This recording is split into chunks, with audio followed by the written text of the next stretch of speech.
તો વડોદરામાં કાયમી કરવાની માંગ સાથે કર્મચારીઓનો વિરોધ પ્રદર્શન। નગર પ્રાથમિક શિક્ષણ સમિતિના કર્મચારીઓએ આંદોલન છેડ્યું છે। કાયમી કરવાની માંગ સાથે 150 જેટલા કર્મચારીઓ ધરણા પર ઉતર્યા છે। 33 વર્ષથી કાયમી કરવાનો પ્રશ્ન હજી સુધી નથી ઉકેલાયો। કાયમી નહીં કરાય ત્યાં સુધી આ આંદોલન ચાલુ રહેશે। 570 માંથી 4 કર્મચારીઓને જ કાયમી કરવામાં આવ્યા છે। ચોથા વર્ગના કર્મચારીઓને કાયમી કરવા માંગ।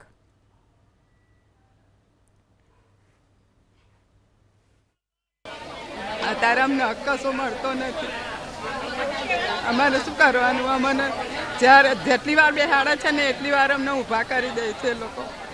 અમારું પેન્શન ચાલુ કરે એવું અમે જ્યાં સુધી પેન્શન ચાલુ નહીં કરે ને ત્યાં સુધી અમે ઊભા થઈશું નહીં। નોકરી પર રહેલા 90 રૂપિયામાં રહેલા સાહેબ, તો અત્યાર સુધી અમે માંગણી કરી 35-40 વર્ષ સુધી નોકરી કરી। હવે અમે 3 બાણુંથી અમે કેસ લડીએ છીએ। મેં એ કરીને ગમે તેમ કરીને અમે પૈસા ભર્યા, વકીલોને આપ્યા, બધા, પણ કંઈ નિકાલ આવતો નથી। આપ જાણો છો એ મુજબ અમારા 33 વર્ષથી જે પ્રશ્ન છે કાયમી કરવાનો, એને લઈને આજે હડતાલ પર છે। હવે આ હડતાલ અમારી છેલ્લી રહેશે। જ્યાં સુધી અમને કાયમીનો ઓર્ડર નહીં આપે ત્યાં સુધી આ હડતાલ પરથી અમે ઉઠવાના નથી।